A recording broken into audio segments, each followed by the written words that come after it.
show is about showcasing people that are starting something. I feel like there's always a million or one reasons not to go for your goal. This is good. This will help get me started. This will help get me started. That's what it's all about. Just start. Because that's what I want people to do. I want people to see, like, well, I want to be a chef, but I got a kid, or I want to be a chef, but I don't know what exactly to go for. I want them to be able to see somebody that went through those same things that's pushing through that. I haven't washed my hands. I have not. I should wash my hands. You don't really have to touch anything. Okay, good. You'll be all right. What are we doing first? Okay. I'm Zarious. I own a catering company and like an events. Well, yeah. In a nutshell, it's a catering company. Okay. Called Exclusives Catering.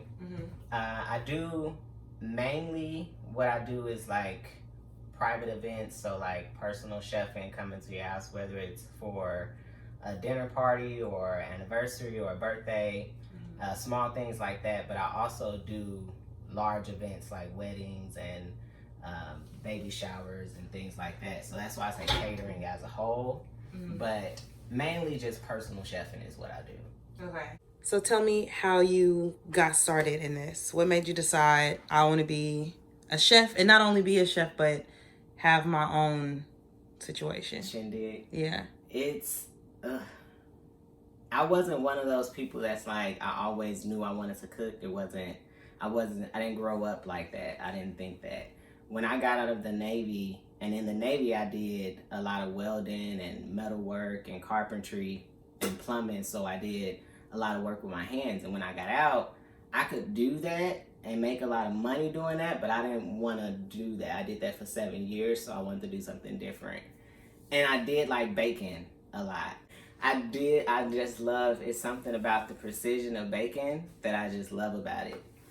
And I wanted to go to just pastry school. I was like, maybe I should just do just like pastry. And me and my wife went back and forth about it for a while, like some arguments, because I was like, no, I don't want to do that. And she was like, just do everything, just do culinary. That way you'll have a bigger scope. And if you want to just do pastry, you can. We went back and forth. And honestly, I just did the whole thing, like culinary. I went to Francis Tuttle for the whole culinary out of spite, really. Just to be like, fine, forget it. I'm sick of it. Fine, I'll just do it. And it was really like the best decision. I think the moral of that story is to get a good woman just behind do it. Yeah. Because she knew she had the right answers for sure. She knew for sure. What are you gonna mostly make? Okay, I got you. Today. One thing I did mention is before COVID, this whole COVID thing, I had just opened a restaurant, Oak La Soul Cafe. Oak La Soul Cafe. We had just opened up. Because of COVID, we had to shut down, and then also because of the prolonged effects of it, we had to shut down indefinitely. So during the time though, I had this bourbon chicken that we make, and I haven't made it in a very long time. Okay, nice. So I figured it was the perfect time. Bourbon chicken normally has some bourbon in it, but I took out the bourbon, add a few other things in the sauce, and so it's more of a sweet, spicy chicken. Okay, I'm down. I'm ready to learn. Ready? You talked about the adversity a little bit with COVID. So how are you combating things like that? Like, what are some other things that you've ran into trying to start this business? Arguments with your wife? Yes. Over the right thing to do. Over the right thing to do. I honestly, for myself, I might be a different case, but when I also hear people that start a business, they talk about how it's hard to get started with money-wise. It's very hard when you don't. It takes money to make money. And any business school you go to, anything like that, they're going to tell you, in the beginning stages, you're going to lose money. You're not going to have a profit. Yeah. Even in the midst of me going to business school, I'm going to Mid-America Christian University, taking business administration. And I really learned, like, you're going to the first, at least, like, 6 months, you're going to lose money. You're not really going to have a profit, is what I mean. So that's the hardest part. But And adversity you don't hear people talk about a lot, which is I struggle with a lot, is the self sabotage, basically. Yeah. It's like for more than one reason, though. Yeah. You do it for more than, because it's like, I know I'll sabotage myself sometimes when it's like a failure to succeed too. Mm-hmm. Or almost like you want to say, well, you want to give yourself an out already. Before you even try. Yeah, and exactly. It's like, I mean, I'm not going to do it anyway. Nobody's going to really support it anyway. So, like, what's the point? Nobody's really going to respond. And even if they do, if they don't, you won't know until you do it. Right. And I say that and still have a hard time doing that, even though I know that. Mm-hmm. So it's a cycle that has to be broken. That's the hardest part. It's literally another adversity is just for myself is, I know right now social media is just getting bigger and bigger. It's like, will make or break your business. Mm-hmm. I have a hard time. I feel some type of way about just posting just to post. I feel like I need to post with some substance. And if I don't have anything, if I don't have an event or I'm not selling anything at the moment, then I feel like, what am I putting out there? Mm-hmm. And there's always something I could be putting out, but I haven't found that thing that I need to be putting out there. What about cooking tutorials? I mean, there's definitely a market for that. Very so in your downtime, you could just film what you're cooking for dinner that night. Like, this is just what's for dinner. I'm learning that now. Yeah. Since I've been shut down, I've been more so the stay-at-home dad, which is new for me, and I'm really liking it. Mm-hmm. Like, I bet. I would love it. And I don't have no kids. I want to be a stay-at-home parent with no kids. But so how was that? I mean, so it's an adjustment. I like it, but it's a real adjustment. It's a real adjustment to the same thing every day, mm-hmm. and just finding something to do. Yeah, that would be cool for you to cook with him. Do some videos. We do. Even when I was getting the stuff together today, we was going over fractions for measurements because he wants to know. Okay. So we make cookies, and holidays is a special time. So I know if anybody asks my wife about cookies, she'll tell you there was this one Christmas where we made chocolate chip cookies, mm-hmm. and it was honestly the best batch ever, and nothing has come close. Every time we try, they've come out hard, or just not the right consistency. You don't know what was different? I don't know what I did different. I don't know. Yeah, see, but if you was filming it, you would be able to go back and watch. Yeah. It's easy. It is not easy. What's the hardest part? Just doing it. For lack of better words, just starting, Just getting up and just be like, all right, I signed up. Yeah. I'm enrolled. Yeah. Because once you enroll, I mean, there's nothing else you can do after that. I mean, you cannot go, but now you're a douchebag because you made a commitment to something, and before you even went, you backed out. So that's what we do. Yeah. That's what we do. So I feel like gym, for starting our businesses, that's what we do. Mm-hmm. We make an excuse. We make an excuse. That's like, but I feel like you have to, once you realize like where your fault is, that's where you can change it. Mm-hmm. For like me, another thing we have to start talking about more is mental health. So I made an appointment with my doctor, and of course, all the appointments are trying to do more video and more phone calls. What's your support system like? There's your wife who has the great ideas. Who has the great ideas. And then my mom in Chicago, my little sister in Chicago, and I have a brother in Nevada and his family as far as my extended. Mm-hmm. But mainly, it's my wife is the go-to. Pull some random things out the cabinet and have my own episode of Chopped. I need you to taste this. Yes! It works. Yes. It works. I like Chopped.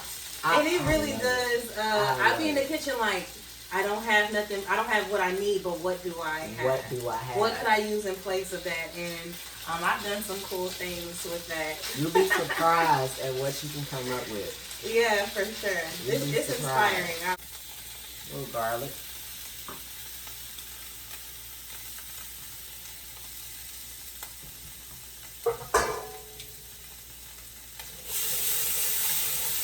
Garlic cooks very fast.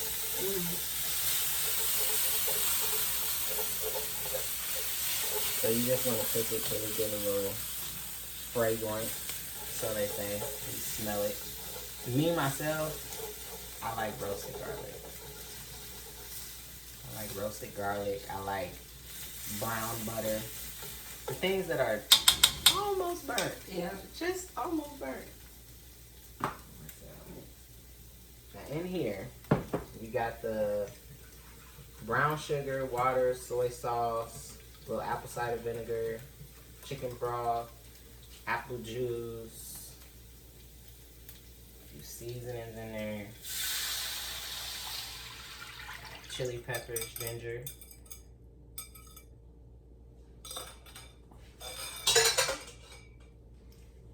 Put that in and let that simmer up. Now at this point, some people, me myself, I like sauce. If it's supposed to have sauce on it, I want to have sauce on it. Mm-hmm. Some people don't like sauce. And then if you like it, as it cooks, it's going to thicken up. Because it has the sugar in it. It has the residue from the cornstarch in it. The chicken still has cornstarch on it still. Okay. So it'll thicken as it cooked. Because like I said, the brown sugar is in it. But if you want it thicker, some people like a really thick sauce, then you can make a slurry, which is basically cornstarch, a little very bit of water, mix it up, pour it in there. I'm glad this is recorded. Yeah, so you know. Yeah. And you make a slurry with any sauce. Any sauce you have, gravy, and you stir it, cornstarch, water, mix it up. You don't need a lot, only a little bit.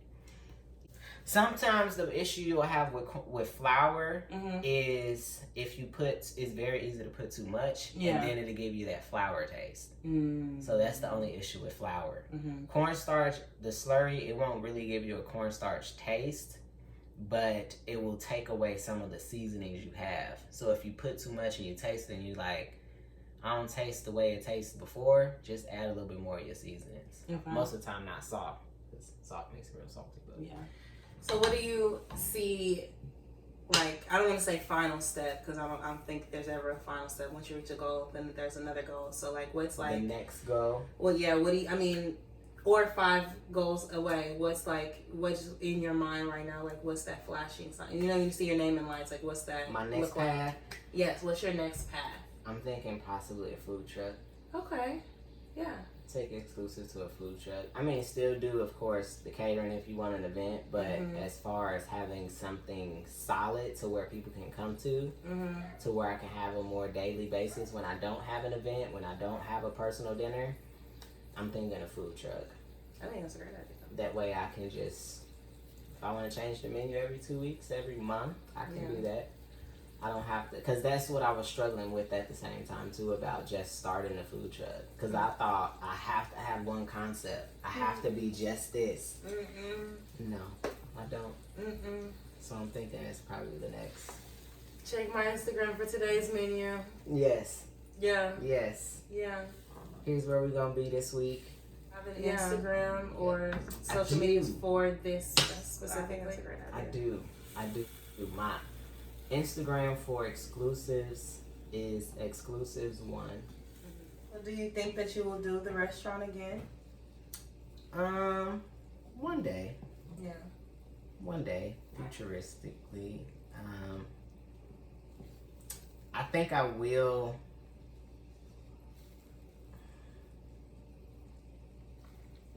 Probably after the food truck.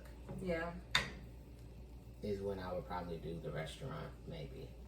Yeah. Not immediately after, but do the food truck first. Yeah, I think I would do that first.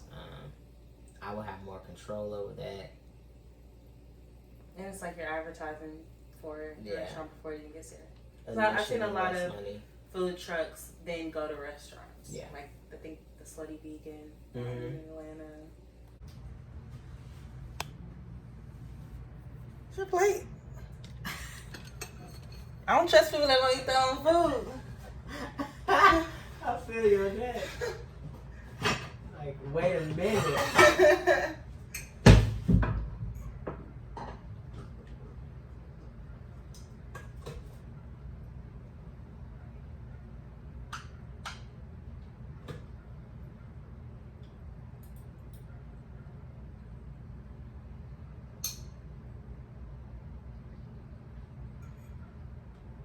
It's good. I'm glad you like it. It's really good.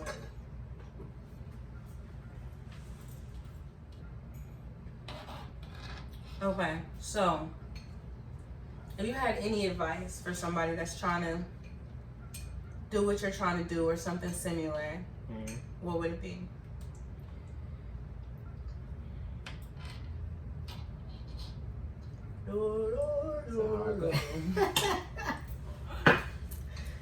I would say you gotta